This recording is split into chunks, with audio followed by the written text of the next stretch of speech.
Hi everyone, Jake Brookins here. Got a special end-of-the-year wrap-up episode for you here. Before we get going, two quick things. First, to our Patreon backers, to every guest who's joined me on the podcast, to the ancillary editors that keep things working, to my spouse for putting up with me when I have to retreat to my high-tech recording closet for hours, and to the friends and acquaintances who've urged me to keep doing this thing, thank you. A Meal of Thorns has been a lot of work, a lot of fun, and there's more to come.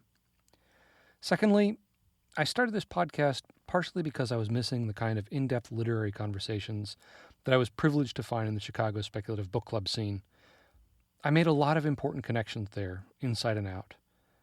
I wanted to take a minute to mourn the passing of two incredibly cool people from that community this year. Allan Jeffrey and Cameron Estridge Watson. I'm glad I got to talk about some books with you.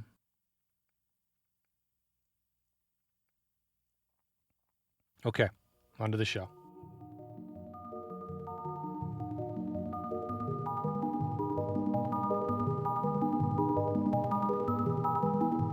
A critic is a creature who has views quite like a camel's, flowers and fruit he scorns.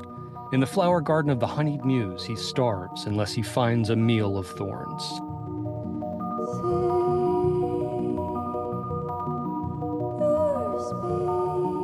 Welcome to A Meal of Thorns. This is a critical book club from the Ancillary Review of Books. Today we are doing something a little different.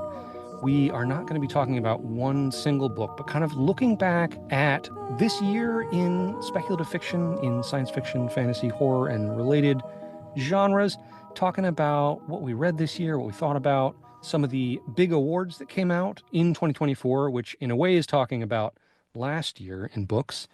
Then we're going to talk about what some of our highlights were from this year, what we think people should be checking out, what might be on awards lists for next year.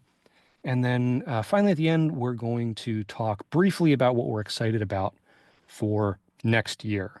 I don't want to get into kind of like the tyranny of best of lists, but I always enjoy at the end of the year looking back and thinking about, first off, just what the books were that were kind of worth bringing to people's attention and that I think I might be returning to, or that I think say something important. And just kind of think what's going on in the field more broadly, which is one of the things this podcast was made to do. Today, I am joined once more by one of our very first guests on A Meal of Thorns, welcoming back Roseanna Pendlebury, a London-based reviewer, mainly interested in sci-fi and fantasy, but occasionally prone to dabble in historical and mythological fiction. She is currently an editor at the Hugo and Ignite award-winning fanzine Nerds of a Feather, has her own blog at Reader of Else, and does some really cool stuff at the Ancillary Review Books, including a new column on small press novellas. Roseanna, welcome back. Thanks for having me again. Yeah, how are you doing today? Really good. Very much been enjoying the sort of, as you say, the slow growth of the end of year roundup posts, and as usual, finding things to disagree with in an enjoyable way in those. So it's a fun time of year. Yeah, absolutely. I get a little peeved at how early they start coming. Because I know it's like a commercial thing, right? Like we need to get them out in time that people can order them for Christmas. But I also know people buy a lot of books around the holidays, so like I get it. The one that I've been thinking about a lot, and maybe this is something we can kind of come back to in some of our discussions, is how few of the kind of like best of or whatever lists define what they mean by best of. Yes. Or kind of like put like what are we talking about here? Tor did that, the most iconic books, was the most iconic books of the 21st century, was that what it was? Yes, it was, yeah. Yeah, which was an interesting list. Like it had, kind of a lot of the recency bias you might expect, but I think that was an interesting way to frame it. But then they didn't really define what they meant by iconic. That was why Jo Walton's post about it was so good, because she did define her terms as she went through. And I really enjoyed that as a companion piece to you had the generic one where people are voting and everyone's obviously using their own different definitions of iconic. And then this long involved one where someone was spelling out what does iconic mean to me I found really interesting. Yeah, totally. I always love Walton's sort of meta reviewing and sort of thinking deeply about how we're building these personal canons and pantheons and what's going into those definitions. A long-running gripe of mine with the Hugo specifically is that like best is not defined and just kind of like lets people decide what that means. And I think that you can see sometimes year to year how different definitions are sort of secretly warring, that just people have different ideas of what best means, and that's what's prompting them. Absolutely. Leaving aside even the different communities as it moves around, what people in the UK and Glasgow think is best is Hmm. not what people in Chengdu or Seattle or Brisbane are going to think is best. Yeah, absolutely. Boy, I don't want to get like I don't want to go like deep into like national literary character or something, but that's been on my mind a lot with talking about Adam Roberts fiction and thinking about Greg Egan and some other writers. And it's the way that like even just in the Anglosphere, there are really different ideas of sort of like what big science fiction is and what big fantasy is. I don't know. We can maybe come back to that. But all right. So, in the attempt to fight recency bias just a teensy little bit, I was wondering what you have been reading recently or this year that is not from this year or last year. Anything you kind of want to highlight that's been good for you? Yeah, so The Goblin Emperor is probably one of my favorite books, and I Mm. not deliberately, but I end up rereading it about once a year, and Huh. I've reread that again. And every time I read it, I think about something different. So this time around, a lot of what I was thinking about was politics in fantasy, and particularly politics as a realistic mode of human interaction, and Mm. how doing it right sh is a good way of showing how the characters are fully realized in a way that I think can often be the failure state of political fantasy.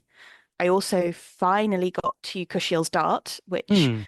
I've been meaning to read for a very long time because I think of it as a sort of a Velvet Underground book of all of these authors that I really respect have read it, but not a great number of people that I talk to in real life. And it's clearly inspired a bunch of things that I think are amazing. So I should clearly read it. And I found that incredibly interesting Mm.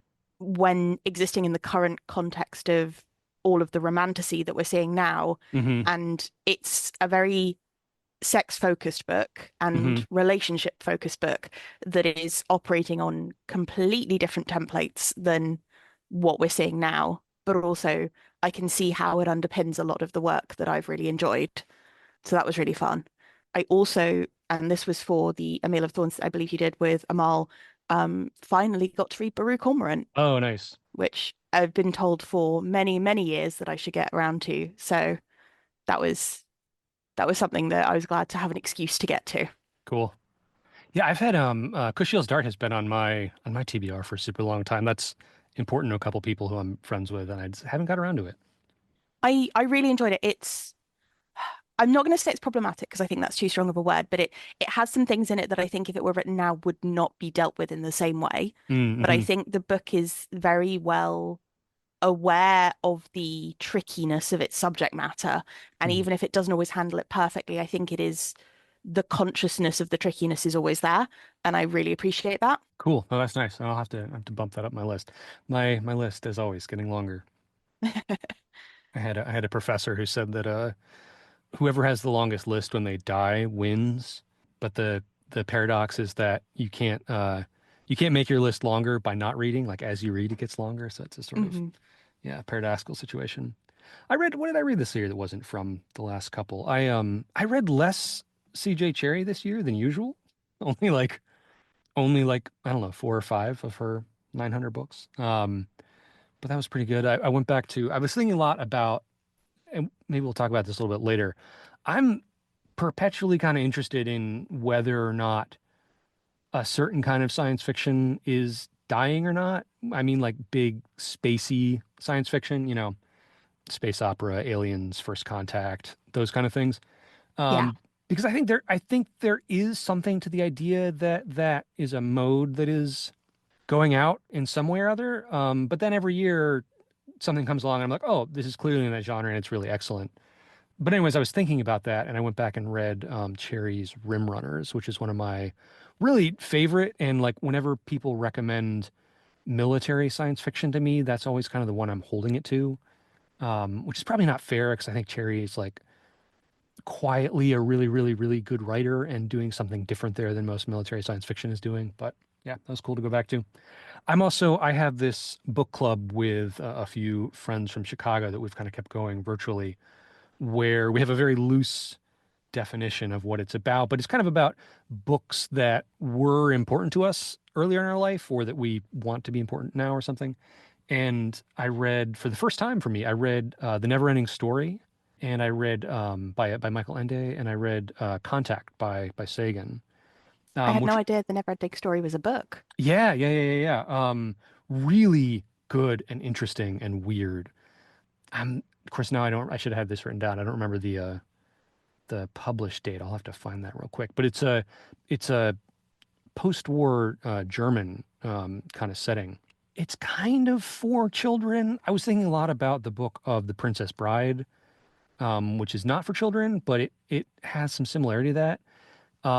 Doing a lot of like interesting, deep psychological, ethical kind of pondering in what's kind of like a children middle grade YA kind of approach. But yeah, that was a really cool, interesting read.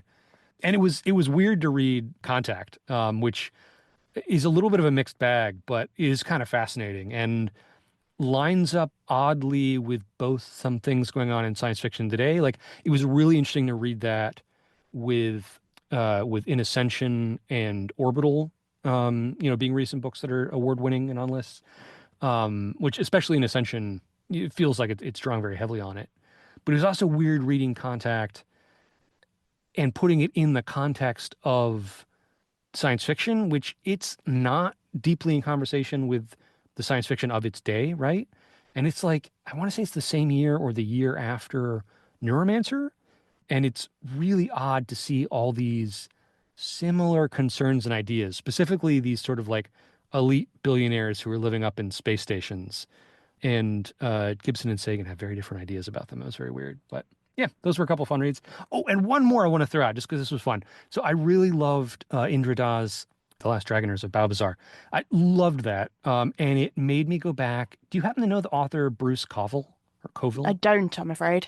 He is a really prolific, he's still writing, I want to say. He's got to be in his 70s or 80s. Really prolific American middle grade and young reader writer. And he wrote Aliens Ate My Homework, which is a deceptively deep piece of science fiction. I recommend it. But he also wrote this little series called the Magic Shop books that are about kind of like kids who are outsiders and don't fit in, and they stumble into this magic shop and are given some kind of magic item and then have weird problems and, figure out things about themselves. And one of those is called Jeremy Thatcher Dragon Hatcher.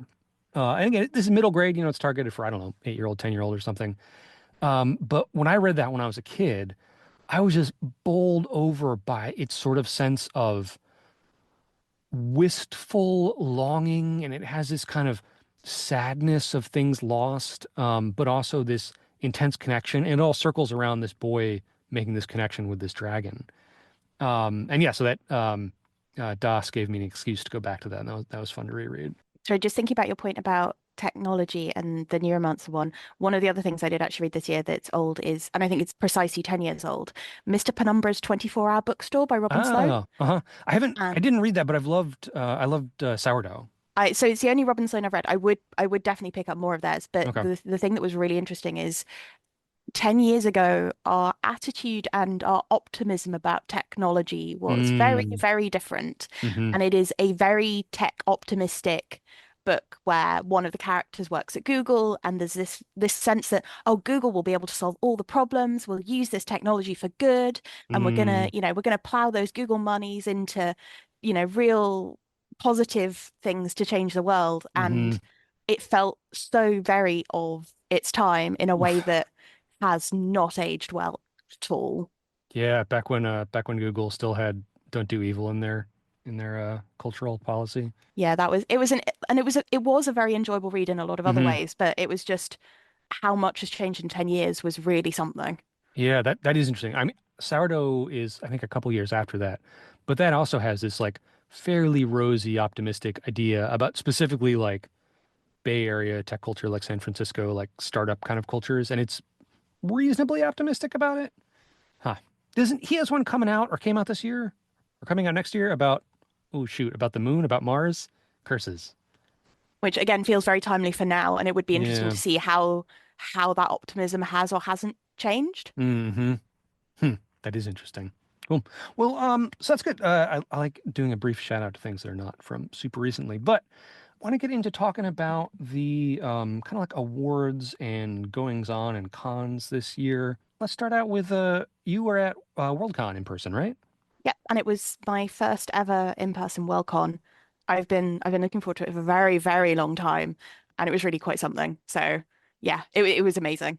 Oh, that's great. Yeah, I was able to catch a little bit of it online. I was unfortunately traveling through it here, but yeah, what were some highlights? What were some kind of like top level observations? Community was kind of my big takeaway, and I think in the Mm, notes I've written this in caps lock. There's there's a number of people who a lot of them are in the US or other countries who I've interacted with them online. I may, respond to them on Blue Sky or out on Twitter of old, or I've read their reviews, or we've had sort of low key interactions over a number of years, but they're pixels on the internet. They're not mm, people. mm-hmm, And being able to meet all of those people in the flesh and go, oh my God, it's you, and mm-hmm. have conversations with them. And so some of the other Nerds of Feather people, I'd never met them in real life. Ah, Um, okay. it's just Adri, who is one of the other editors, lives in London, so I met her, but all of the other editors are outside of my kind of easy access sphere. And Mm-hmm. so there's putting faces to collections of pixels was really, really something. And obviously, like the content of the con was great. I've listened to Worldcons digitally before, so I knew what to expect in terms of panels, but just there were so many people there that if I didn't know them well, I knew them a little bit, Mm-hmm. and I was just sort of dotting from conversation to conversation to conversation the whole time. And I think that was the big plus point for me. Yeah. Oh, that's fantastic. Yeah, I was I have not always longed to travel overseas, but I was really wanting to get to Glasgow. I wish I could have been there for that. I think especially as a British SF person, like the gravity of SFF at the moment is in the US. Mm, And so having them all come to us mm-hmm.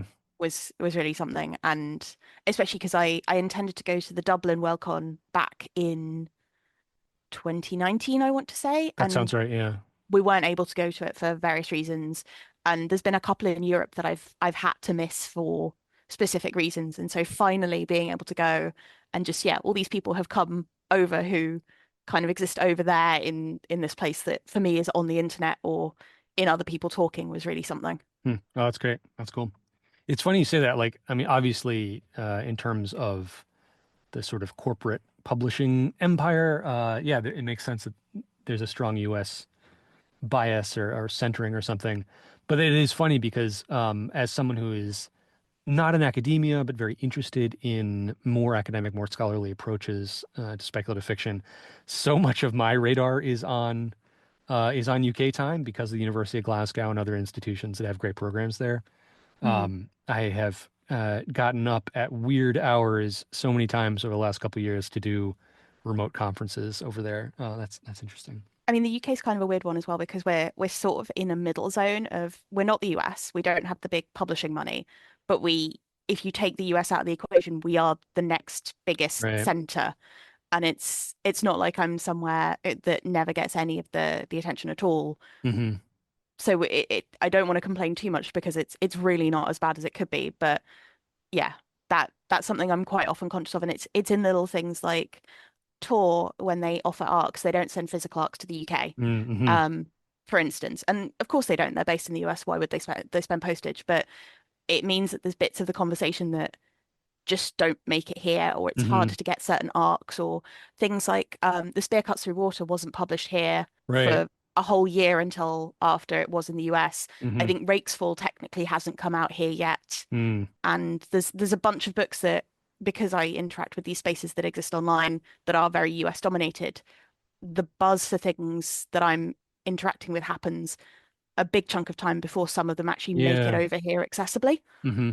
And I've noticed something that I gripe about is that I've noticed that at least in the US sphere, there's not a lot of like a second wind when things Hmm. publish elsewhere. Or first wind. Like, I mean, there's a lot of, I mentioned Adam Roberts. There's a lot of folks who are published first or primarily by UK publishers.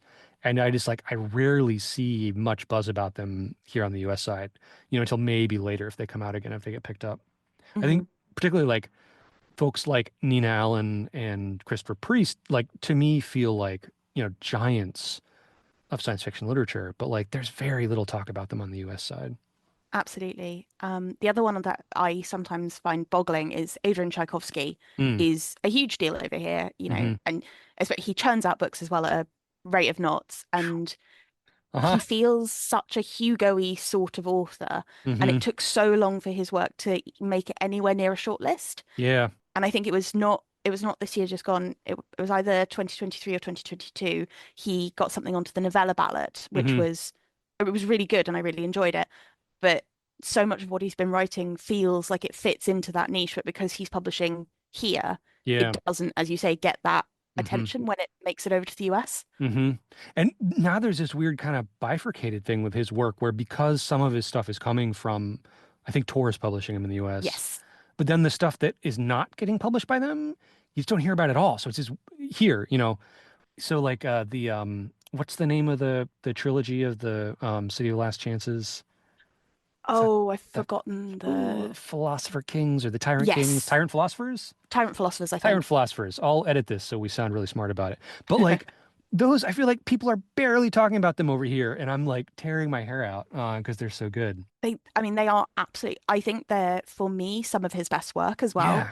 And like I've read a bunch of his stuff from going back a number of years at this point, and the first one of those, when it got good, it got really good. Hmm.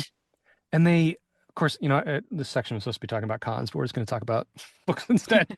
Um, they in those books, something in Tchaikovsky generally is, I feel like there's some authors who really need to find their kind of like unique thing, and then they really click, you know?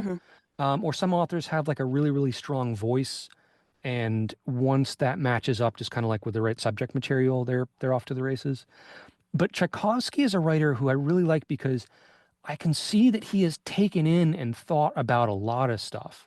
And it's not, I don't want to say that they're derivative, but I can see the stuff he's been pulling on and actually like taking the next step with them, right? So like the City of the Last Chances, House of Open Wounds, new one coming out here is Days of Shattered Faith. They are clearly engaging with lots of the new weird. They're engaging with Pratchett and Discworld, but they're building on it and going somewhere kind of slightly different with it. Yeah, in a way that doesn't feel derivative, but it really, in that piece that Joe Walton had about, kind of what to her counts as iconic, part of it is like that continuing conversation aspect. Hmm. And Tchaikovsky feels like someone who is really continuing conversations in a way that's really fun to watch. And that's a really interesting thread to pull on because I would also totally agree about especially the new weird connection. But I saw him, he was talking on Blue Sky recently about trying to find what genre describes a certain collection of books that he named, and that did include some of his work. And he Mm, was explicitly saying that he didn't think it fit into the new weird, hmm. which I love how genre is so weird and personal, like, because I wouldn't have given it a second thought. I'd have said absolutely new weird. Hmm. But he clearly has a different shape of genre that he's filing these into that I find really interesting. Yeah. I mean, one of the reasons that I get kind of hyped when people are arguing about subgenres and new genres and distinctions, things like that, is just because I think it's not that I want like there to be manifestos and then we go out and decide what books fit and what don't, but kind of identifying these different pathways and tributaries through the genre is really interesting to me. Hmm. And yeah, when you can make a set, of books, and you include something like Tchaikovsky's fantasy, which feels new, weird-ish, but you put it alongside a couple other books and it makes sense next to them, and all of a sudden that whole set no longer makes sense as new weird. And you have to think, okay, what is going on here? I think cozy fiction is the big one for that because Hmm. if you have five people in a room, you're going to get at least six Yeah. definitions of what cozy fantasy is. And Hmm. I think it's really interesting watching that kind of develop in real time as we do or very much don't find a consensus on making this a genre. Yeah, 100%. I don't know if it's irony because I don't know how to define irony correctly. That's one thing I've learned about myself. But it's strange that cozy has become such a uniquely contentious spot in all these genre discussions. Yeah, we can come back to that. But what else? Anything else? Kind of like con happening wise observations from you? For Worldcon, kind of there's a one downer. Well, not I don't. That's a bit harsher than I mean it to be. The thing that I found surprising was for something that had so many panels, so many streams of interest, how little review focused content there was. Mm. So they did two panels that were a bunch of reviewers talk about shortlists. So I was on the one about the short fiction, novella, novelettes, short stories, and then there was one for the novels. And then there was a what is reviewing for panel that I was also on. Hmm. And then there was another one that was about multimedia reviewing and using reviews in different mediums, so Okay. TikTok, Bookstagram, that kind of thing. Uh-huh. And that was it as far Mm-hmm. as panels on review type content Mm-hmm. went. And obviously, I'm obviously biased. Hmm. I Right. I love reviews. Yeah. But for this huge event with so many different streams, to have so little of it was Hmm. super surprising to me. So I'm gonna go further and I'll be the kind of fighty guy. That a downer for me at Fanish cons is how little focused, substantive content there is about the thing that we're supposedly there to talk about, right? Like, I feel like I've been to the same panel about reviewing like 5 or 6 times. It's been good every time, I've been on it a couple times.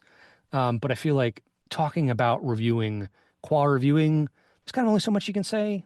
I don't Hmm. know. Feel free to disagree with that. But I go to a con and I'm always a little surprised at how much like substantive, really getting into the stuff that we're there to talk about kind of paneling there is. And it's especially weird to me at things like Worldcon where it's so large. But I also know like 'cause, I've been a little tiny bit on the con organizing side and I know how hard it is, and it's all volunteer labor and you're trying to set up enough stuff for people to do and a lot of people who go to panels don't do any prep work for it or talk to other Which is panelists ahead of time. baffling to me. I had a whole spreadsheet of notes that I took with me Yeah. to. And I don't know, I feel like I don't want to like throw out my dukes to like fandom in its entirety, especially like all the stuff that's volunteer run and very hard. But I feel like there's something weird about what we kind of settle for. And I think that's maybe like, I feel like that's worth poking at a little bit and kind of Mhm. like interrogating what we're doing. And I think part of it is part of it is that, I don't know a better way to say this than just like pure fanishness is not very productive. Mhm. And to a certain extent, you go to something and it says, oh, here's this person, this author that I like, and they're in a panel, and people don't really seem to care if they say anything interesting or not. They just kind of want to see them and they want to hear them talk. I I would definitely agree with that, and I kind of take it a step further. So I'm also in a book club, and there seems to be a split of two modes of how people at the book club want to engage with the text. And there's a half that go, oh, I'm going to dig into this bit, and isn't it interesting how it does this, this, and this, and that might connect to this other thing. And I'm very much in that half. But there's another half that seems more interested in going, I liked this bit, and the expected response is Mm. someone going, yes, I Hmm. also liked this other bit. And it's just sort of a little circle of we are all going to hype up the pieces of this thing that we mutually enjoy. Hmm. And for me, I don't find that interesting. Hmm. It's not how I enjoy things. Hmm. I like to pick them apart and see how they work and sort of connect them to other things. But I think a lot of what I saw at Worldcon was more in that mode of we're all gonna go, yay, this thing. And Yeah. it's not gonna generate anything more, but everyone who wants that comes out of that from going, yay, someone else liked this thing that I liked. Hmm. And I would like more of a balance towards the other picking it apart side. Hmm. Yeah, and I mean, I feel like if people are walking out of a panel, the audience, if the audience is walking out and they're happy, like I have no complaints. But I just know like I go to a lot of cons and I have a lot of things where I'm like, okay, I definitely need to go to this, and those are usually pretty good. And then I have a lot that I'm like, I'm going to sit towards the back because it might be hyper boring. And not because I'm not interested in the people who are talking or the subject matter, but just because it's not going anyplace kind of Mhm. interesting. I don't know. That's just something I wish maybe as a community we would think about a little more. But there's like I said, it's tricky. There's a lot of hurdles to prep and to set those kind of things up. For sure. And Um, like you said, the volunteer aspect, and hmm. especially the for Worldcon particularly, the way it's set up means that you don't really have as much continuity of like Mm-hmm. lessons learned. Mm-hmm. Everyone is coming to it at least a bit new, Right. and you don't have that legacy knowledge of how to make it better in the way that something that was run year on year by the same people. Mm-hmm. Like, I don't know whether Readercon is run by the same people every year, but they might be able to learn something from last year because you Mm-hmm. have that stability. Whereas going from Glasgow to Seattle, completely different everything, really. Mm-hmm. Um, Not quite, I think. Nicholas White is still going to be involved in the actual Hugo Award administration part, but predominantly Mm-hmm. the committees are separate Mm-hmm. and there's not the ability to take those. I don't quite know how to phrase it, but I think you know what I mean. We make it harder for ourselves. Yeah, and I mean I feel like there is more continuity in con running than is maybe like visible on the surface. Because when you start noticing the names of the people who are on the committee lists, there are a lot of people who are there and bring a lot of organizational knowledge to it year to year. I mean, it does shuffle a lot. I think part of it is that I think this goes back to this definition problem where if you don't define the thing you're going to do, you wind up that everyone that comes to the table has their own definition and they're trying to do it. For sure. And it's particularly, and Worldcon is big and, Worldcon has a long history and a lot of stuff along with it. But like they all have themes, but it's rare that I've seen a Worldcon where I feel like it really like drills down on the theme. It's more like we're going to have a smattering of offerings that connect to this in some way, and then a bunch of like throw stuff at the wall kind of paneling. Hmm. Which I mean, it makes sense. They're trying to have something for everyone. A large group of people that are coming there. But reflecting on some like really good con experiences I had this year. So I was at Readercon, which I haven't been to since before the pandemic, and that's really lovely. And that's really small. I think I want to say they capped the attendance at like 1,000 or something like that. One of the things I really like it, besides it just having really great programming and I don't know, very very, very substantive. A lot of like craft focused discussions where it feels like people aren't just trying to run down things they like, but talk about why things they like work, which is a good way to do it.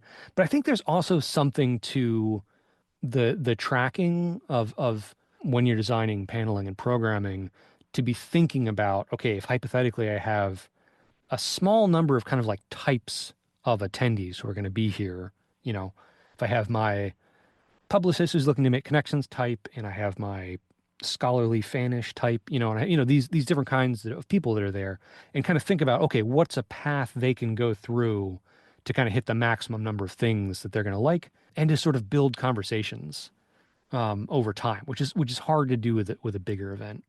For sure. I was I have a friend who goes to Readercon most years, and I often find myself looking at the schedule of the panels, and I was definitely finding that I was going, oh, I'd go to that one and that one and that one and that one. But I also it's a con I have a huge FOMO about pretty much every year Mm-hmm.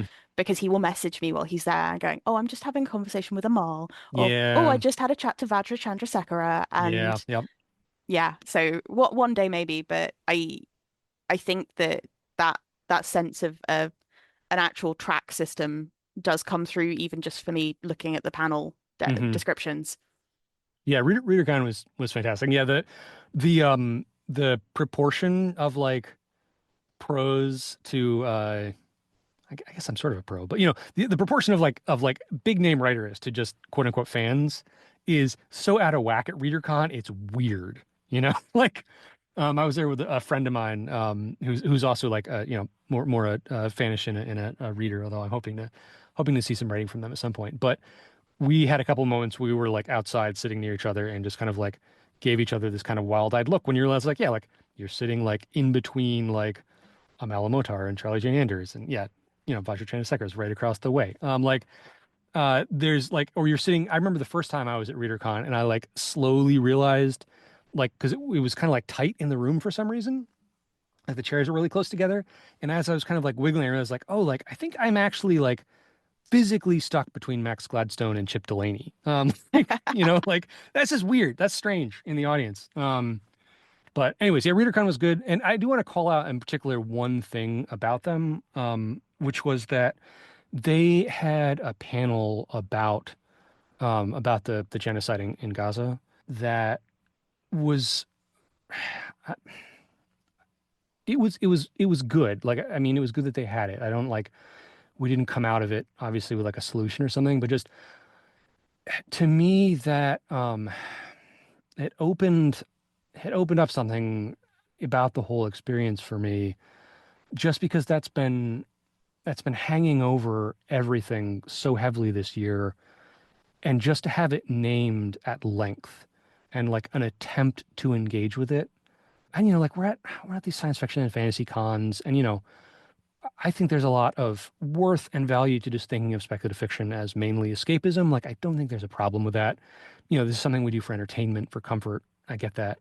But it's also a literature that I think can and should do more serious things. And even if that panel didn't give any solutions or anything, just kind of like naming it and admitting it and sort of like grieving and being angry together a little bit, just changed how authentic the whole conference felt to me. I was really, really glad they did that.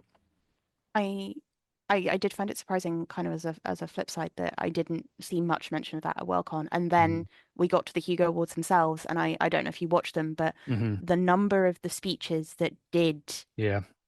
go in that direction, or Mm-hmm. the growing transphobia, or Mm-hmm. the speeches I found were where all of it was and so I went from sort of nothing, nothing, nothing to wow, there's a lot of people speaking very articulately about Mm-hmm. so Emily Chesh's acceptance speech, for Yeah. instance, was Mm-hmm. very on point. Mm-hmm. Um, and it was interesting that that was where it was. And I don't know what that says about who felt like they had a platform Mm-hmm. and where they could or couldn't say things. Yeah. But yeah, Yeah. Yeah. I was the acceptance speeches of the Hugo. Yeah, that was a bright point of the whole thing for me. But yeah, otherwise this year, I really liked World Fantasy, which was my first one of those I've gone to. It happened to be up in Niagara Falls, which is very close to me. I biked one day, and that was very fun. That was interesting. It felt a little initially. I thought it was really chaotically organized, just because like I was on a thing or two, and like it was very kind of strange, the whole process of getting in there, and like the website was strange, and the program was a little odd. But then it was kind of wall to wall bangers. Like almost every panel I went to was really great and had this kind of like substantive stuff that we're talking about wanting to see more of. And I don't know, a slightly, not a hyper different mix, but like World Fantasy pulls in a lot more horror than than other genre, like sort of like cross genre cons I've gone to. There were a lot of critics there, and I don't know, I don't know if like somehow cutting like science fiction off in some way does something to the conversation that wound up being really good. But yeah, there were some really great talks there. A lot of good craft stuff. There was one with oh shoot, who was on that panel talking about poetry and poetics in prose? Who was on that? I want to say like Fran Wild was on that. ooh, Michael Swanwick. I think Jedediah Barry might have been on that one. if I'd been at a con with that, I would have signed. I would have gone there in a flash. Yeah, and it was really, really good and like playful and fun and naming a lot of stuff, but also like drilling down and using examples of where things worked and how they worked. Yeah, there were a lot of really good conversations at that con. So I was pleased with that. And I think that's coming to the UK next year. I think Ah, 2025 is okay. going to be in Brighton. Okay. Um, so I have not thought anywhere near that far ahead. Next year is a mystery to me, Yeah. at least in terms of what I'm doing. But I I have it in mind to sort of when we're actually there, think about maybe because Brighton, I don't know how much you know about UK geography, is Mm-mm. a very quick pop on the train from London. Oh, okay. It's I I think like an hour and a half maybe. Okay. Um, it's not far, and so I've been sort of holding in my mind maybe I should think about going to that, and that Hmm. does make it sound a very attractive prospect. Yeah, it was good. And again, like ReaderCon, kind of like a nice size, like small enough that it kind of like made sense. Yeah, I dug it. I do want to call it just real quick, just because I had such a blast there. I went to, so I usually try to attend or write and present something at least like one academic thing a year. I don't know if it's going to happen next year, just because it's been kind of chaotic for me this year. But I presented at the academic conference on Canadian science fiction, which was up in Toronto, just because I've been poking at this piece for a couple years, and happened to realize when I saw their call, I was like, oh, like like a huge chunk of this paper is about it's about Robert Wilson and Peter Watts. I can just sort of carve that off and call that a Canadian chunk. So I did that, and it was a blast. And it was a thing that I liked about it. It was a little goofy, like when you first realized it, but then it was so good. It was single tracked. It was like I don't know how many people. It wasn't a huge amount of people, and it was just one track, one room, and it was fantastic. I've been to a couple academic things that have that structure. Everyone gets familiar with everyone else. By day two, you've lost a lot of that kind of like weird, blustery, I need to like impress you, and like a lot of people asking questions that are really more of a comment kind of thing. Because once you get like a sense of like, okay, I kind of know who you are, I kind of know what your deal is, people can just kind of like open up and be more, I don't know, free and improvisational about the things they're interested in that they know a lot about. So it was great. Yeah, it was a really wonderful conference. I was really pleased with that. And that's it for cons, I think. Yeah, I that's the only one I went to this year. I Yep. am planning to go to more next year. I've already bought my membership for Eastercon, Oh, cool. which I've heard a lot of good things about. Yeah, So I'm going to Belfast next year, but it's all very much I've got the bug now that's cool. No, that's that great. Is yeah. Is Eastercon the one they talk a lot about on Octothorpe? Yes. Yeah, yeah, Yes, it yeah. is. Yeah. Cool. Oh, that's awesome. I'm glad for you. I'm really hoping to get to Worldcon in Seattle, but we'll see how the year goes. So.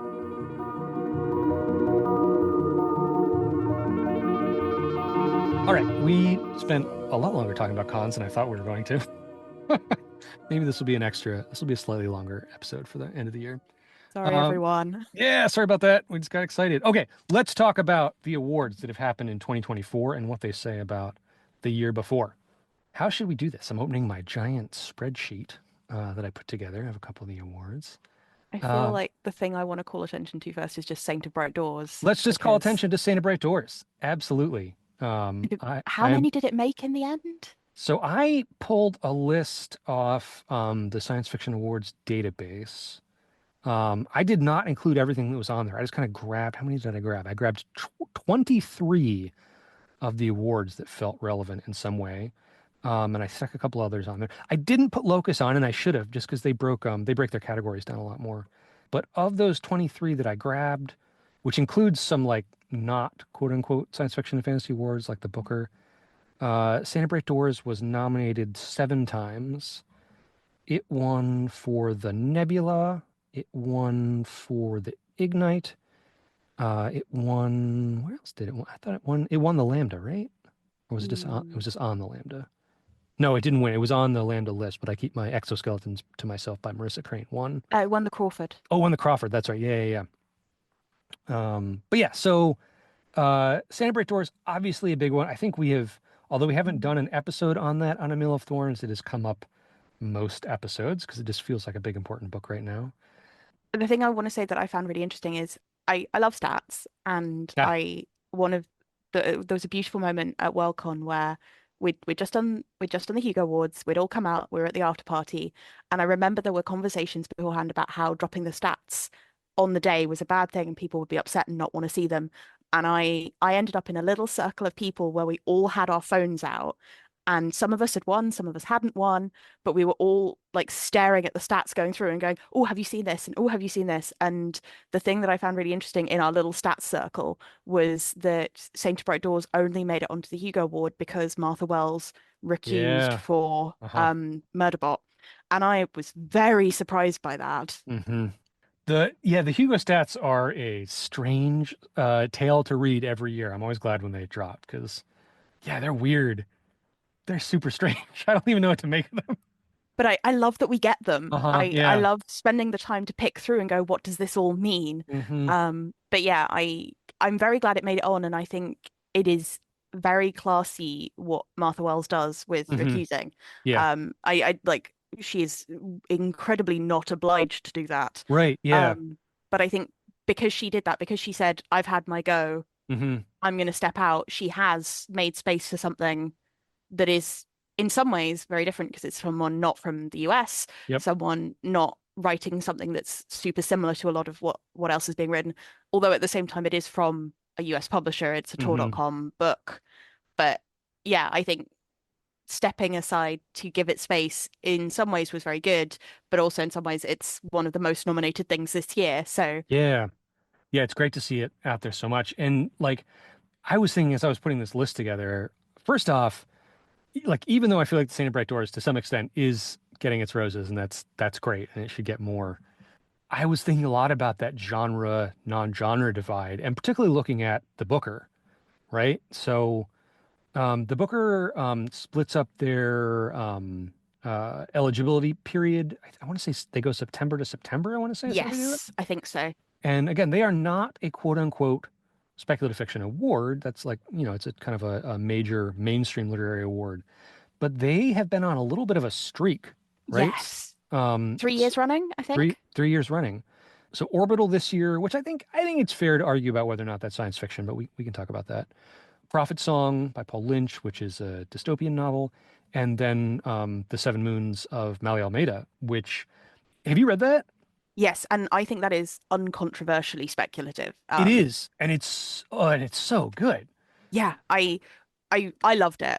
Hmm. It was one of the books we in fact read with my book club, and I had so many thoughts about it. I'm so glad I read it. And it was a book that I I came out of. I had to look up a bunch of things. There were things I Hmm. didn't get, and it felt like a better book for being going over my head in that way. I Yeah, don't know, totally. did you read Molly Templeton's essay about reading things that we don't fully understand? Yes. That Uh-huh. that for me was the Hmm. epitome of that essay. The I don't get all of this, and I feel like I'll be a better person when I've gone away and looked it all up to get it, and I'm enjoying the process even though I don't know what's going on.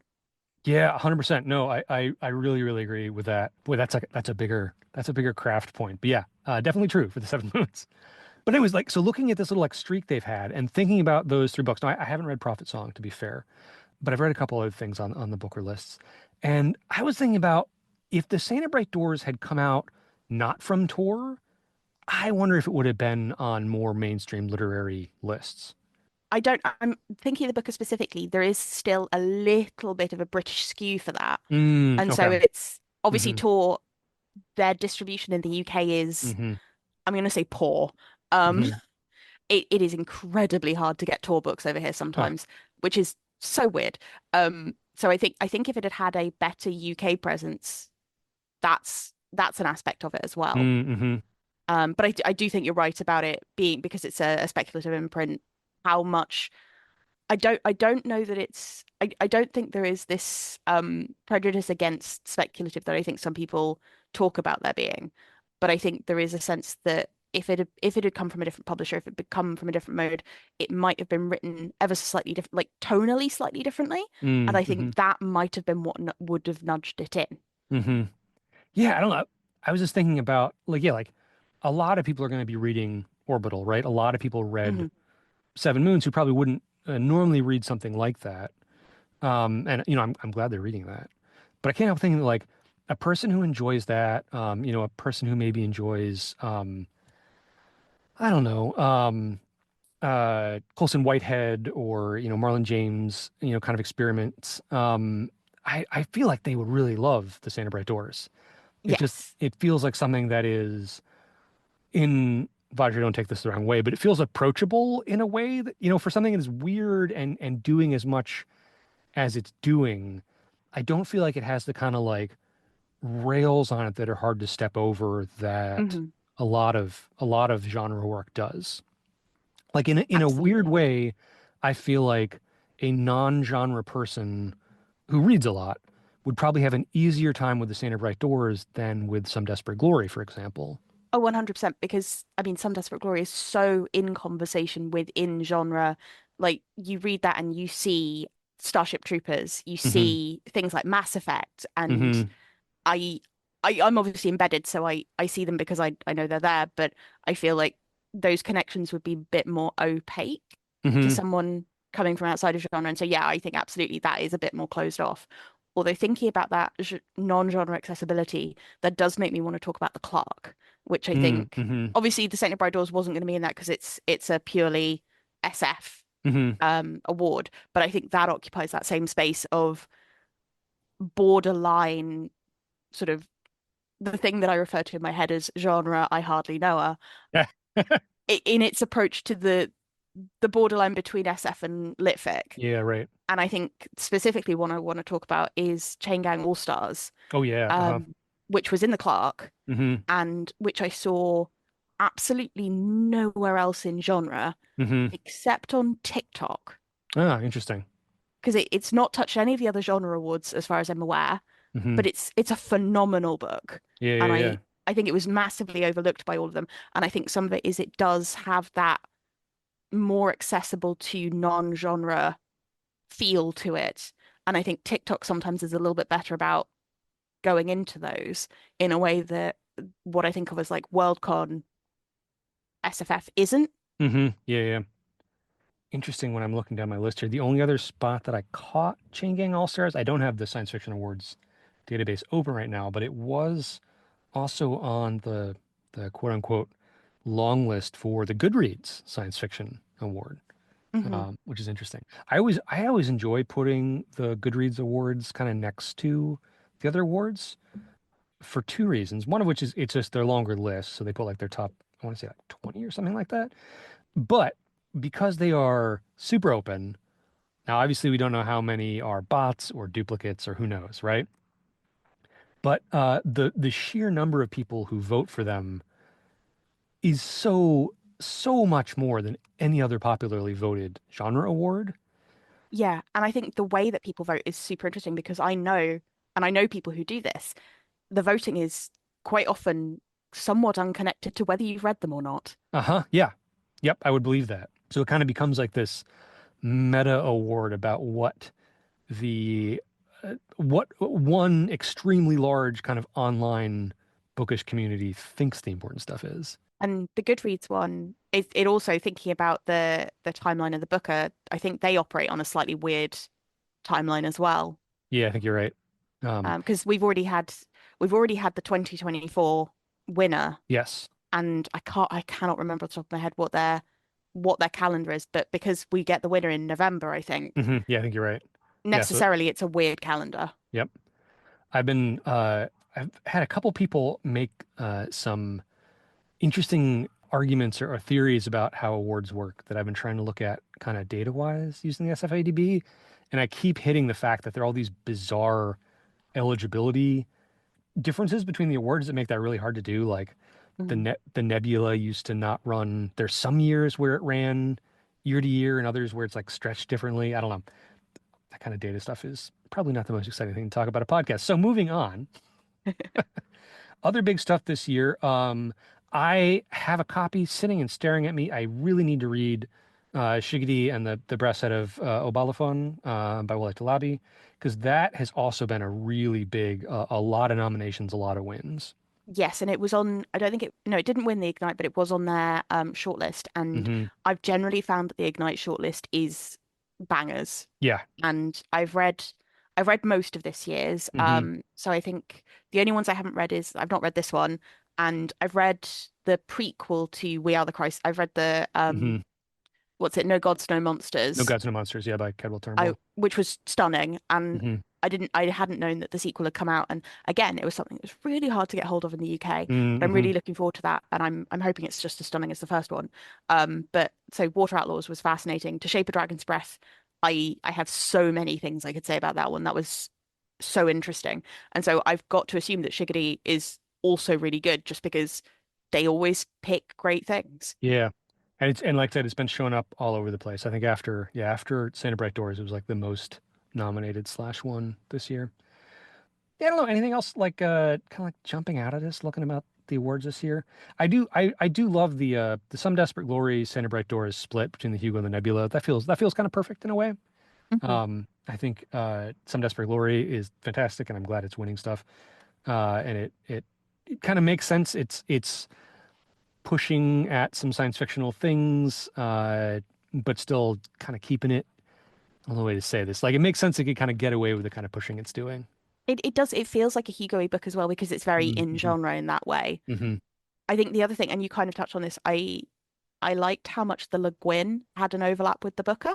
Hmm. Yeah. And I love the Le Guin. I at some point I'm going to read the whole shortlist one year, but their shortlist is not actually short. Right. Yep. but they always pick things that I'm reading through going, oh, that sounds fascinating. Hmm. And they do the thing that I love when shortlists do. They pick things I've never even heard of. Yeah. So I think it's Sift. I hadn't come across this, and then The Skin and Its Girl Hmm. had not come across either of those at all. And I Hmm. love it when awards bring things to my attention because if you end up paying attention to a lot of them, which I do, Hmm. once it starts getting really repetitive, Yeah. Not it's terribly not always useful. interesting. Hmm. And it's why I tend to be quite interested in the panel awards or the ones that have at least a panel aspect. So like the Ignite is panel nominated open voting Right. Yeah. and Yeah. the Clark is just a panel. And I think that sometimes has the opportunity to chuck things up that you wouldn't see otherwise because you limit it's not just well, it is a popularity contest, but it's a very limited popularity contest. Hmm. And so Corey Farr does social mobility, for instance, on the Clark. You would never see that on any of the popular ones. Yeah. And I think it made the shortlist more interesting. Hmm.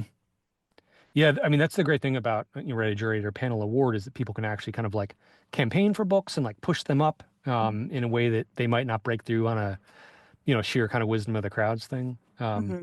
It's one of the things that makes the Hugo and presumably to some extent the Nebula so weird, is because they're they're almost like really large juried awards Yeah. because so many of the voters are in conversations. It's a weird hybrid. But yeah, the Le Guin has been fantastic. I haven't read The Library of Broken Worlds by Lyda Johnson. I want to pick that up. She is one of my favorite working writers. I've been pretty much bowled over by everything she's written, and I think she's a writer who she can do a lot of really different things, which is interesting. So I'm always like willing to kind of see what she's up to. The Le Guin was how so how I heard about Arboreality. That was last year, right? Hmm. I want to say, which hands down one of my favorite books of like the last 5 years. And not just like favorite, but like felt important, felt like it kind of did something to my mind. So yeah, and I don't know that I would have heard about it. I probably would have eventually because I want to say that's Stellaform, right? Yeah, it is Stelliform, yeah. So I like I kind of see the Stellaform catalog, but if it hadn't won the Le Guin, it probably wouldn't have popped up to the top of my TBR, and I don't know when I would have got to it. It's one of those ones that's I haven't read it yet, and it's starting to get to the point where so many people have told me I should read it that Mm. I need to stop and just do what I'm told Hmm. because once it gets past a certain number, it tends to be that they're right, Hmm. and I should just listen. And I think that's heading into that zone. Hmm. I mean, that's one of the things that I mean, although there are arguably too many awards, um, Yes. but one of the things I do like about it is like if you're a big reader, you're kind of like constantly compiling this list, and it's always more than you can read, right?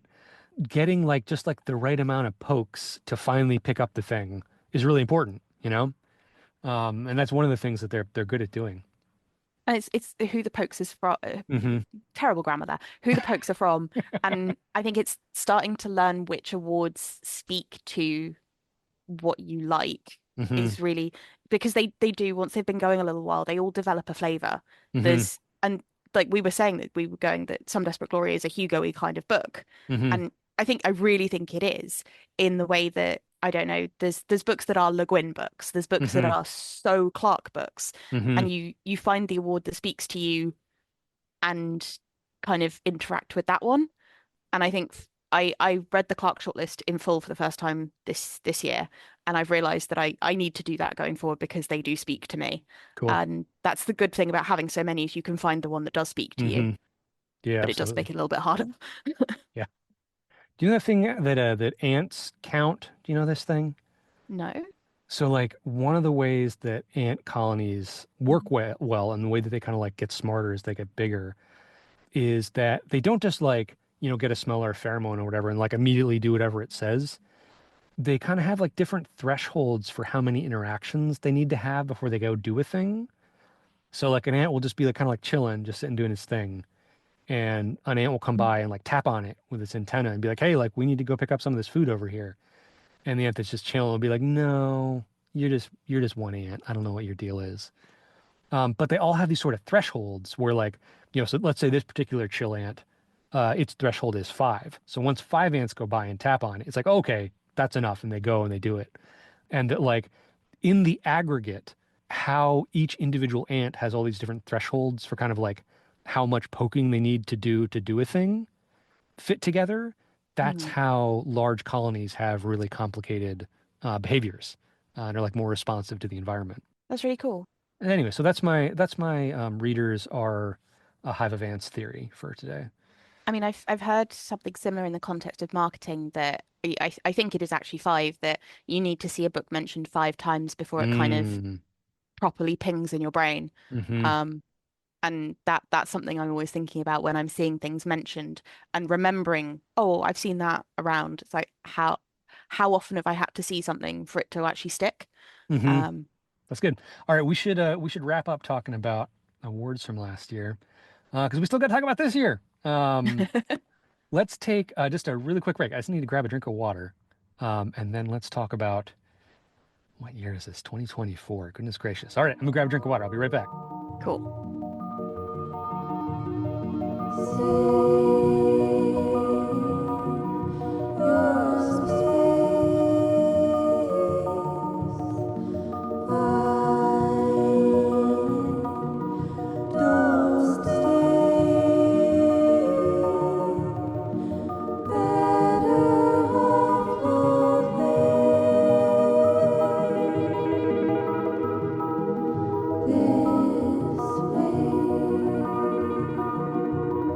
Twenty twenty three awards. We're done with you. Let's talk about what we read this year.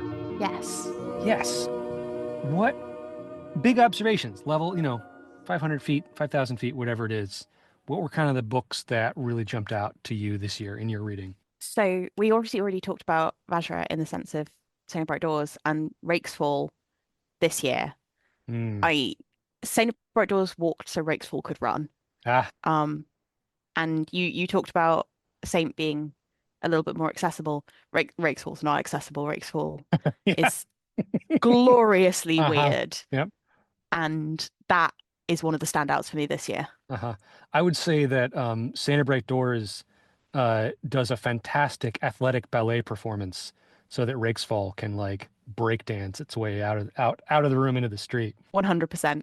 Yeah. I was just actually rereading it leading up to this because it was one I knew we wanted to talk about a little bit. Uh, so good and so weird. I love that Tor's putting this out. I worry that it's not finding the support and the readership it needs. I know that all the cool kids like it, so listeners, if you're a cool kid and you haven't read Rakesfall, you should read Rakesfall. Absolutely. I was thinking about reading it because also like the first time I read it, I just kind of felt like I was like concussed. I was just like, what? Do I know how to read? Can I speak English? I don't know. And I still feel like that the second time, so that's good. But something I was just really admiring about it that I was really kind of struggling to think of very many other writers that do this is that I think as a book, as you're reading it, Rakesfall has this sort of performative aspect or like performing aspect that I really love. It has this sense of a person is writing this, a person is saying this, and really, I don't know, really engaged with it as an artistic project and the way that it kind of moves from confidence and weird experimentation to kind of to having bits of humor and bits where you realize that the narrator has kind of been pulling your leg for a while. It reminds me of the kind of like, spoken performances, theatrical performances of people who really kind of like know how to push an audience out of their comfort zone while still like mixing my metaphors here, like push you out of your comfort zone while still like holding on to you, if that makes sense. Yeah, and I think for me, one of the things that it did that really achieved that was I found it very charming. Hmm I the voice is so, I don't want to say it's comforting because it's really not, but it is Uh-huh. charming and compelling, and I'm interested even when I don't understand. And I had this experience, someone was talking to me about it who was reading it and saying they were having a little bit of a tricky time with it. And they were asking me, oh, I think this, and this is happening, and I think this implies this with the world, and does this mean this? And I went, I have no idea. hmm I couldn't tell you. I was just along for the ride. And I think it's because I emotionally bought into it and it didn't matter that I couldn't necessarily piece everything together in a very neat puzzle way because it well, it charmed me. Hmm. Yeah. So yeah, Rakesfall, super, super good. I want to see, I don't know if I'll ever see anything quite like it, but I want to see more things in that space that are, I don't know, taking big swings, doing big, strange things. And I think that is all of my, well, not all of them, a lot of my highlights this year are things that I would characterize as weird shit. Hmm. The ones that have stuck with me are ones that they don't all feel similar to each other because they really don't, Hmm. but there are Hmm. things that have gone in a direction. Hmm. Yeah. What else you got? What are the other big ones on your list? So and this one's actually a really recent one. I've only just read it, and I feel like everyone who talks about having read this sounds like they're in a cult because we're proselytizing aggressively. But Metal from Heaven by August Clark Ah, yes, I is have. also quite strange Mm, in a very, very different way. I'm groaning because I haven't read that yet, and I really want to. It's fine. The cult will still love you even if you get to it slightly later. Uh-huh. But it's also in a way that I think Rakesfall is very they're both very prosy books. They are Mm, both books that take the craft of prose very seriously. And I think Rakesfall is funnier because I think Vajra has a good way of handling humor within seriousness that comes through really well.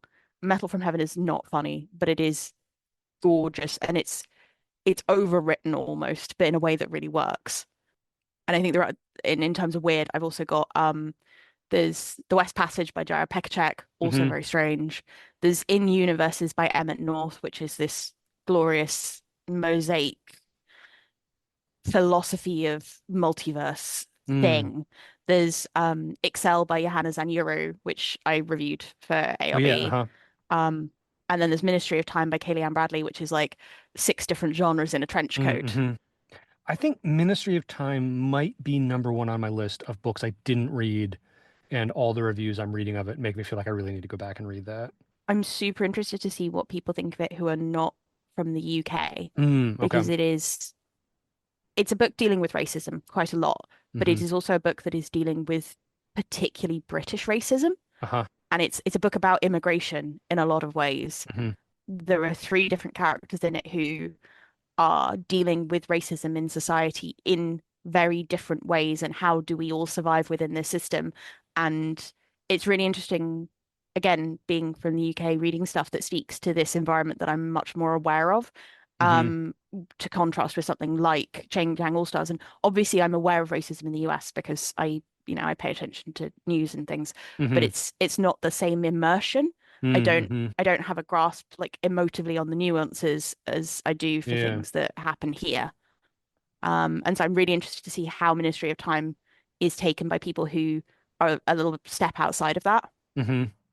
Cool. No, that's interesting. That's so what's the basic conceit of that is that they pull people from the past to the present. Is that right? Yes. Okay. And they're trying to integrate those people into the present and see if they can live in this world. And Mm. the book is very conscious about talking about those people pulled from time as immigrants, Hmm. and thinking about the word immigrant specifically is something that comes up a lot, because the main character's mother was an immigrant, I believe, from Cambodia. There's a fraughtness to the use of that word, and Mm. a lot of it is Mm. about cultural context and things like that. Mm. Cool. That's great. Yeah, I'm looking over at my list of like things that jumped out at me this year. I think jump out and like make me pick book of the year for me. I think I would probably pick The West Passage. I was just so immensely charmed with that. And I've been reaching for Madeline L'Engle as a point of comparison for me for that. Even though they're not very similar on a prose level, and The West Passage is definitely targeted at adult audiences. But it's such a mix of whimsy and like deadly seriousness. And I haven't just been fully absorbed in a fantasy world the way I was with the West Passage in quite a while. So yeah, that was a blast. That's very, very high on my list. I think that comparison is also interesting because I think one of the things it does is it steadfastly refuses to explain itself in a way that I think Mm. is quite common in children's fiction. Hmm. Like there is no sense of where has this world come from. There's no sort of you're not going to find an appendix in the back that explains anything. And I Hmm. think that approach is a very kids fiction book. It is what it is. You just have to roll with it, which I really, really enjoyed. Hmm.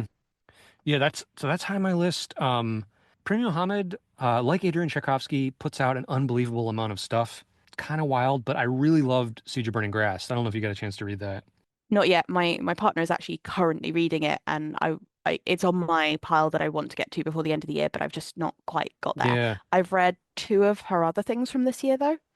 That was Butcher of the Forest. Yes, and The Ride the Rich Man's Wife, which was a small press one. Oh, that's out. Um, That's out for you. That's on my list for next year. Okay. oh, I think they're a UK publisher. Yeah. Oh, Um, cool. You get the win on me on that one. But yeah, Siege of Burning Grass I thought was great. Go pairs nicely with Tchaikovsky in conversations about like, is it new weird or not? I'm not sure. But doing some really interesting, considerate, thoughtful work about pacifism in a world that is not fundamentally at peace. Yeah, it has a lot of like just odd, almost like classic golden age science fiction kind of weirdness, but the prose level is this very, I don't know, I was almost thinking of like World War One novels. It had this I don't know, it has this very well done factual introspective narrator that works really, really well for the subject matter, with a lot of really strange stuff going on, and just yeah, really thinking seriously about what it means to try to commit to pacifism in the midst of war. Yeah, it was really, mhm. really good. What else on my list? Exordia is phenomenal. Like Trader Barrow, I don't understand why people aren't shouting about Exordia like 24/7 because it's really, really, really good, and I think it scratches a very particular itch in science fiction, which is at this like intersection of really high concept thriller with military science fiction, with first contact science fiction, with kind of philosophical science fiction in the tradition of maybe the Sergatsky brothers or Stanislaw Lem. Just phenomenal. Just all guns blazing, metaphorically and otherwise. Really, really, really good, and supposedly more on the way. So I hope people read it. Yeah, not one I've picked up, but as I said, I only got to Baruch Cormorant this year, so I am way behind on my Seth Dickinson reading. Yeah, it's super, super, super good.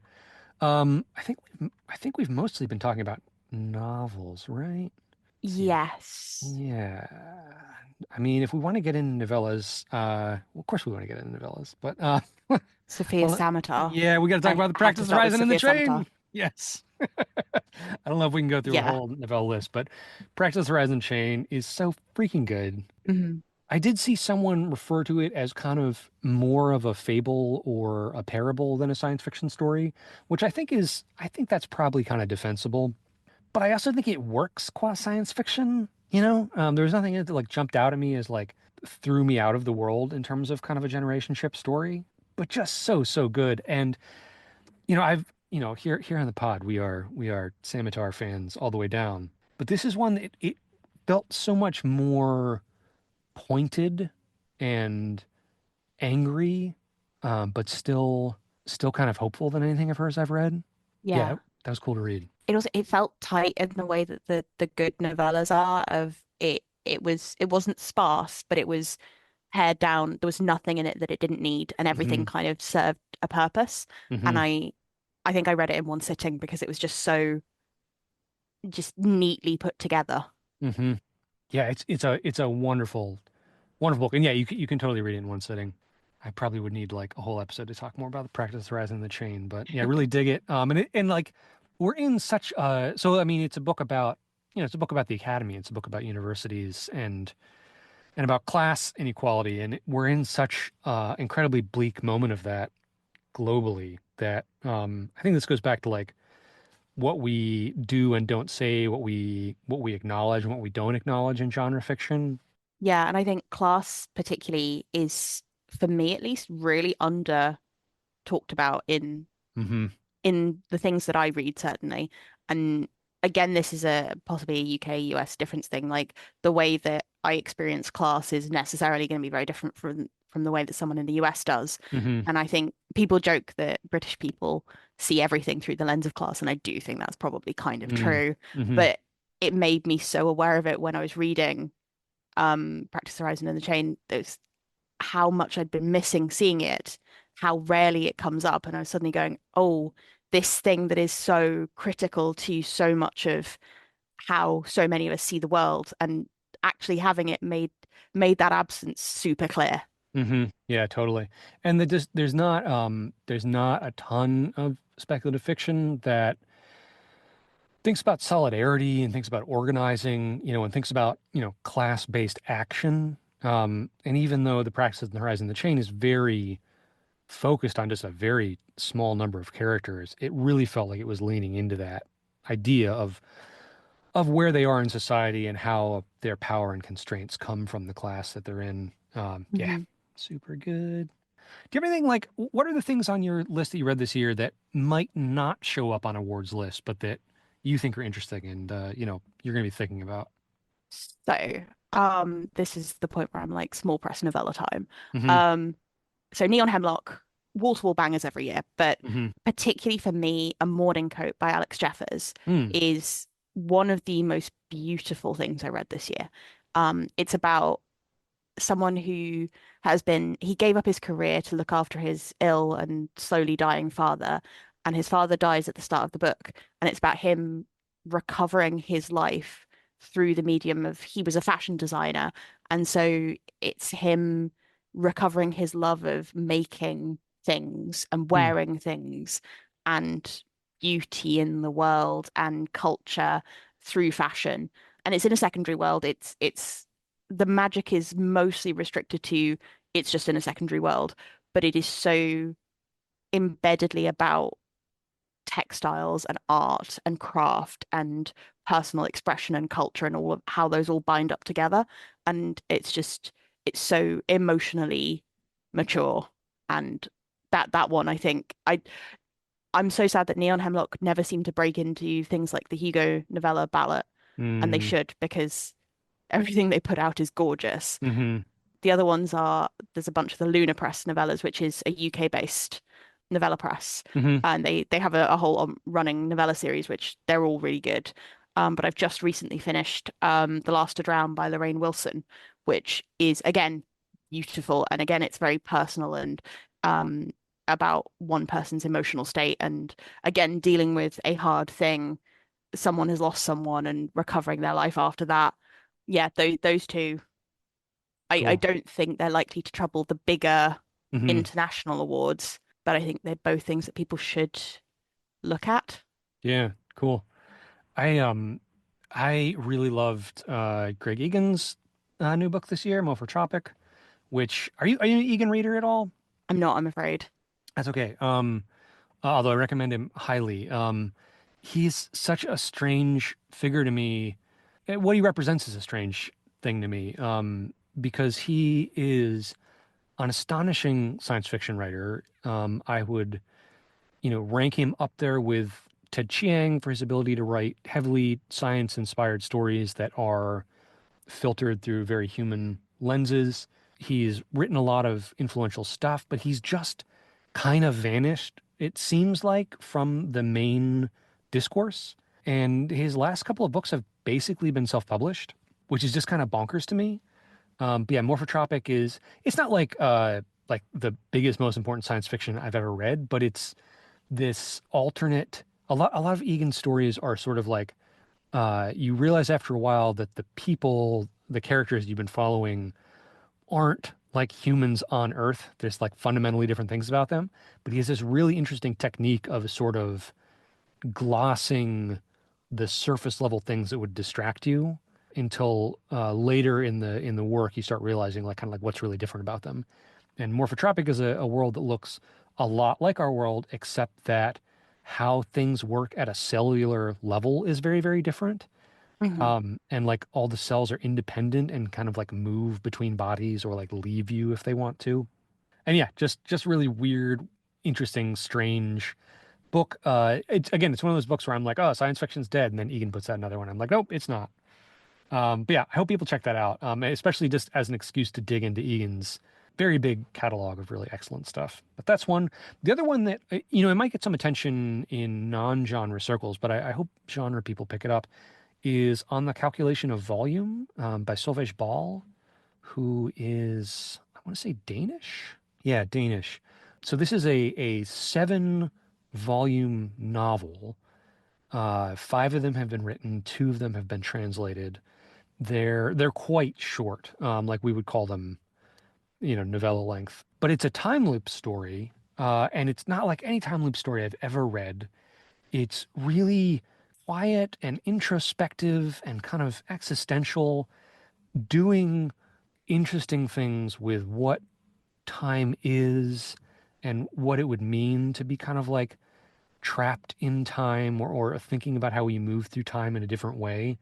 That was just both like, it was like smarter than a lot of science fiction I've read about time travel or similar things, and also much like quieter and less flashy. And I've really been thinking about it a lot since I read it. So I hope people check that out.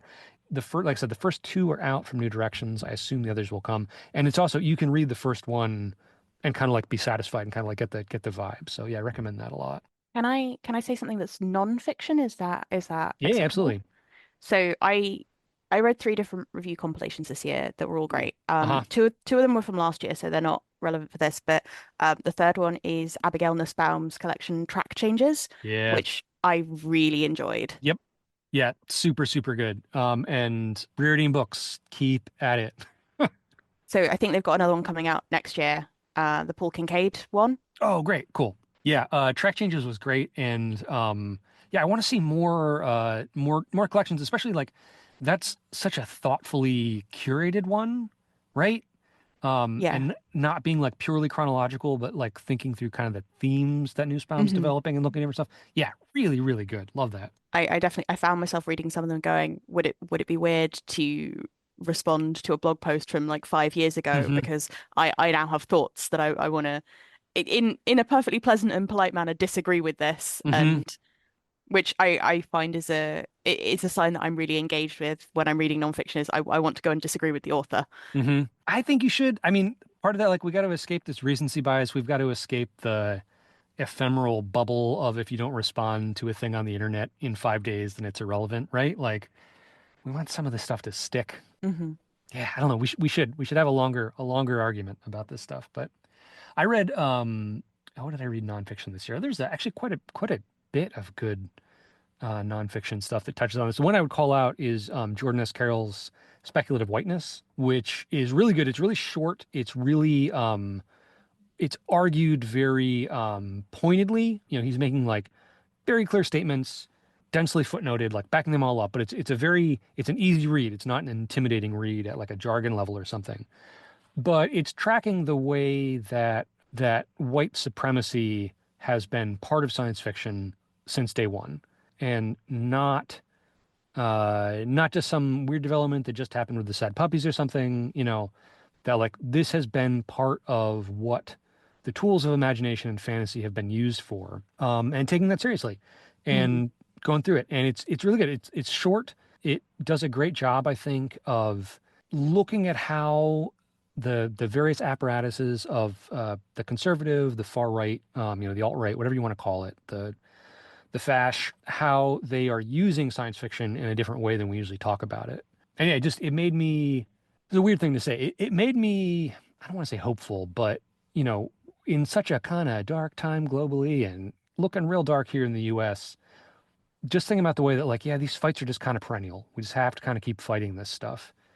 I complain a lot about stuff I see going on in science fiction, both like in the literature proper and in the fandom and the apparatus surrounding it.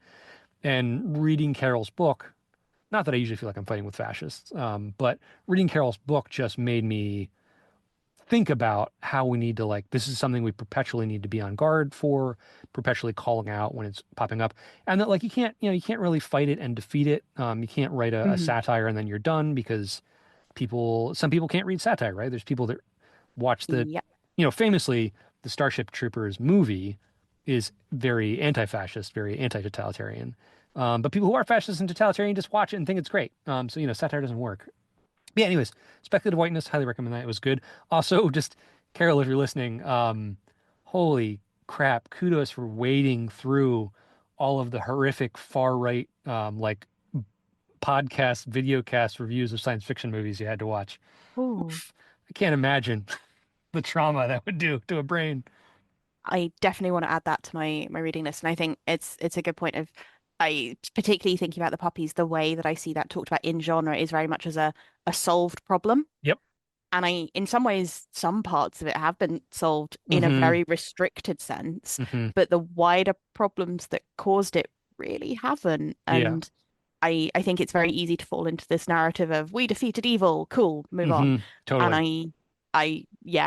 I would like to see that conversation be more of a constant one. Mm-hmm. Yeah, no, it's good. I recommend it. It was also just as a minor note, it was kind of fun because, a lot of it is, very heavily academically researched and pulling on books and articles in academic places. And also pulled a lot on what's Flapton's history of the puppies, debarkle, is that what it's called? Yes. Yeah, which, is one of the more like comprehensive, like, I don't know if it's totally infallible, but like charting like this happened, then this happened, then this happened, then this happened, like really granularly. And it was just it was fun and kind of gratifying to see fan histories. Like, yeah, this is the history that exists, and that's what we're going to pull on. So that was kind of cool to see that in there. All right. Any like kind of like quickly, because we're going, this is an extra long episode. Congratulations, listeners. You didn't even know. Um, any kind of before we leave this year, any big observations, weird hopes, things we think was going on this year? I suppose a weird observation is that the things that I saw buzz for, the things that I saw being talked about, the things that I read, there's an overwhelming lean more in the fantasy than the SF Mm-hmm. direction. And I can think of some examples of SF that was good that I read that people talked about, but I think the skew is super leaning in one direction, which I find really unusual. Mm-hmm. And I'm wondering, is there going to be a slip back in the other direction next year? Mm, I don't know why that is, what's going on with that, but it's something that I've noticed, and especially when I think of the ones that got the big marketing buzz, mm-hmm. I think that leaned very heavily fantasy, which I think is interesting. Yeah, I think you're right. I mean, I think that's been a trend for a bit. I should have done this more intensively before this episode, but so I tried just looking off Edelweiss by like the BISAC categories of science fiction versus fantasy, what got published this year. And there's a ton of problems with like, things are listed there multiple times and how they're categorized is weird. But I mean, it's stark. It's not like there's half as much science fiction as fantasy. There's like 25 or 12% as much science fiction as fantasy just published. And then, yeah, and then the kind of buzzier stuff, the more popular stuff, the potentially award-winning stuff, that also seems to skew really heavily fantasy lately. Yeah, I'm not totally sure what to make of that. People have been talking about the death of science fiction for like 50 years, so I don't know, we'll see. I think it's cyclical. It'll come Hmm. back. Yeah. But it's just interesting that we're in that bit of the cycle. Hmm. A weird thing, I don't know how like I don't want to extrapolate too much from this. So when I was in Chicago, I ran this website for the science fiction and fantasy book clubs there. Just kind of like a calendar, like collecting the dates so that if people wanted to go, they knew when it was. And then in the early days of the pandemic, when I had a lot of time on my hands, I put together this kind of like big report of all of the data that I'd pulled on what books were discussed. And a weird pattern that came out of that was that there tended to be more, and I'd have to pull up the numbers to like say this exactly, but like there tended to be a lot more discussions about fantasy books closer to when the fantasy books came out. But on the whole, it seemed like science fiction titles had longer legs. Like people were talking about the big science fiction books, from that year further into the future than they were talking about the big fantasy books from the same year. I'm not sure what to make of that, but throwing I that feel thought like out. if someone did a ton of research, they could get a long read article out of that, I'm sure. Yeah, maybe I should circle back to that. But the one thing I want to shout out this year was that even though, the larger media apparatus of magazines and websites and journalism is really being kind of gutted at an accelerating rate to the point that I'm not sure what's viscera is left in there to pull out, but by gum, they're going to find it. Despite that, it does seem like we are in an increasingly good spot for criticism. There are more venues, there are more people doing it kind of seriously. I saw a lot of great coverage of speculative books in non-speculative venues. I'm thinking of things like the Cleveland Review of Books, the Brooklyn Rail. Like I just saw a lot of great coverage, a lot of different places of speculative fiction work, and within the sort of speculative science fiction fantasy sphere and horror and weird sphere, I just felt like I saw a lot of great reviewing and criticism this year. Some new magazines, places like Type Bar. So yeah, that feels like a good that feels like a positive thing. Hmm. I read a lot of reviews, so I'm very happy if people are putting more of them out there. Please. Yes. All right, and listener, if you want to see more good criticism, think about joining the Ancillary Review Books Patreon so we can pay our contributors. We're working on it. We want to get there. Okay, we should wrap up. We've been going long for this bonus thing. What, Roseanna Pendlebury, do you have on your list as of this day that you're excited about for next year, for 2025, in books? Right. There is a whole list. So Notes from a Regicide by Isaac Fellman, because Isaac Fellman is basically an auto-buy author for me at this point. Hmm. The Incandescent by Emily Tesh, which I have already read, but it's not out until June, Aha, and it is a banger. cool. So if you like dark academia, but with the digging into the parts in there, and like school novels from the perspective of a tired 38-year-old teacher, yes. Okay, Um, yeah, great. Also class privilege, all that good stuff. Okay. The River Has Roots by Amal Al-Mohtar. There's going to be a new Catherine Addison in the Goblin Emperor world. I Yes, think that's it's the right. sequel to the um, Cemeteries of Amarlo Hmm. stuff. There's a new R.F. Kuang, which I'm more interested in it for what its effect on the genre is going to be than necessarily for reading it. Hmm. There's Sour Cherry by Natalia Theodoredou, which Hmm. sounds really Yeah, yeah, fascinating. yeah. Yoon Lee has a new novel, a new adult novel out. It's called Code and Codex, and it's going to be about linguistics magic, which I am Cool. so here for. City of All Seasons by Alia Whiteley and Oliver K. Langmead. And this is the exciting one that I don't know if it's real or not, but there's apparently mutterings that we're going to get a new David Mitchell book. Oh, really? Yes. When Um, when was the last David Mitchell book? it's been a little while. Yeah. Huh. Cool. No, I have a lot of crossover with your stuff. Do you get this thing? I've been getting the things I've been reviewing more that towards the end of year, when people are starting to do like their year-end wrap-ups, my brain doesn't know what to do because I've already been reading stuff from next year. Hmm. And like January, February, March of this year feel like a really long time ago when I'm already reading stuff from next year. But yeah, want to double down on the Notes from a Regicide, which spoiler, not a spoiler, is ludicrously good. I'm mad at how good it is. I've been stomping around the house talking about it. Yeah, River Has Roots, phenomenal. Get your on the episode with Amel, we joked about the blurb being that it's better than Blood in the Mist, which is not officially endorsed, but I'm not gonna officially endorse that now, but I'm gonna say if you like Blood in the Mist, you really need to read this. Yeah, yeah, excited about the Tesh. There's a new book coming from Lincoln Mitchell, which has been a minute since his last book, so I'm excited about that.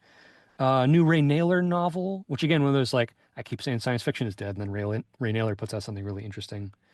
Um, a new Tony what was I can't read my own note here. Oh yeah, new Harmattan season, the new Onyebuchi coming out, which I don't know if you've seen anything on that yet. No. I mean, I think Goliath is really really interesting. I think Riot Baby is like phenomenal. He's an auto buy author for me. I think he's doing stuff on the page that is so fascinating that I'm totally going to check that out. And I think it's some kind of like Chandler-esque framework, like a sort of like a noirish kind of framework. So yeah, I'm stoked about that.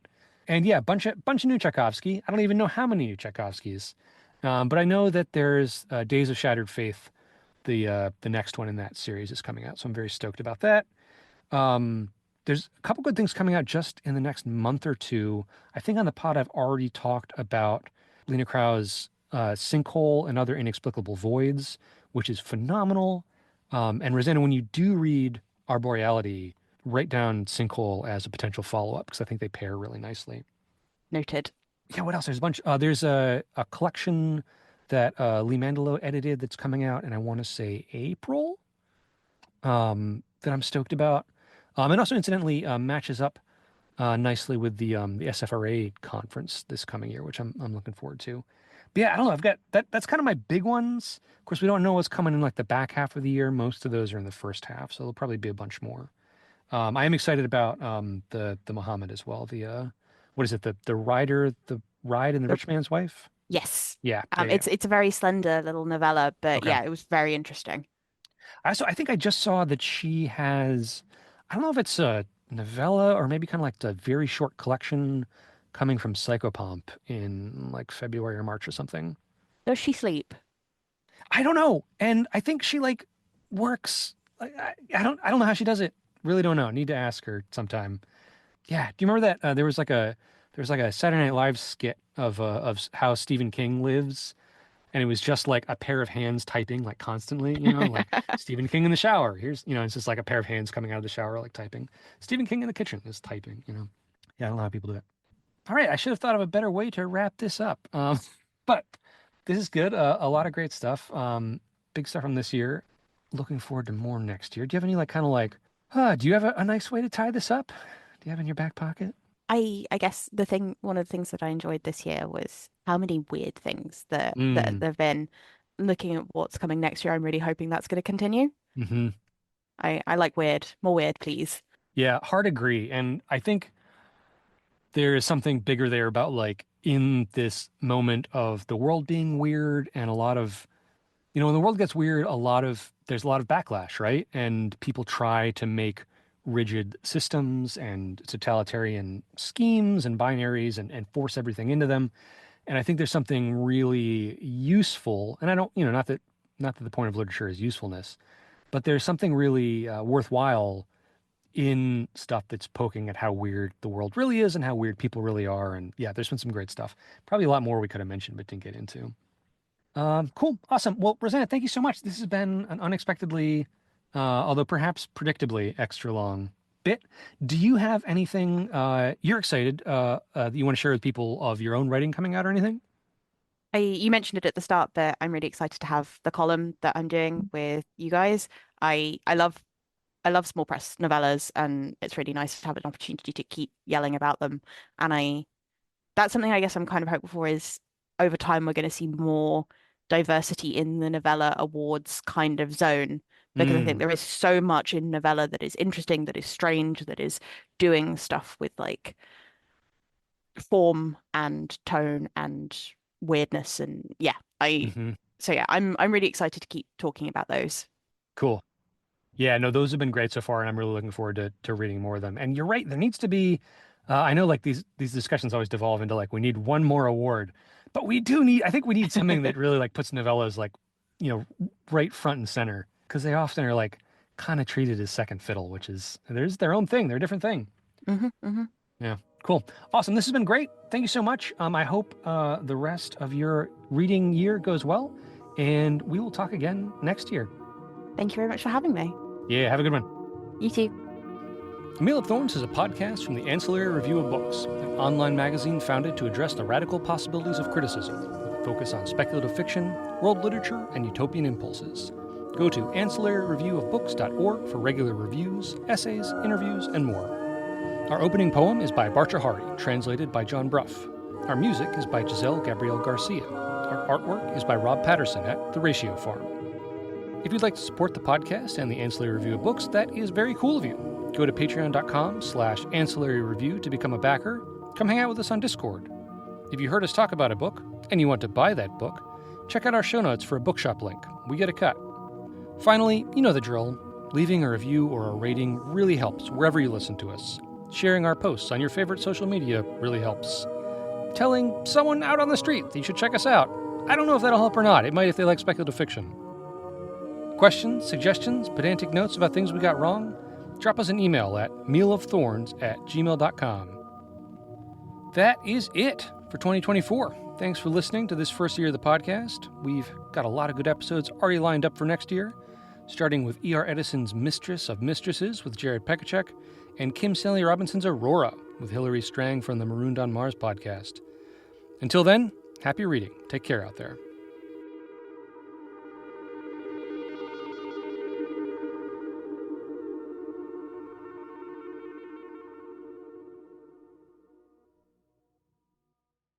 I have no idea what that is, so I think you're There's like safe. it's like mushroom coffee. It's like a coffee substitute made from fungus. Oh. Supposedly it has health benefits, so who am I to judge?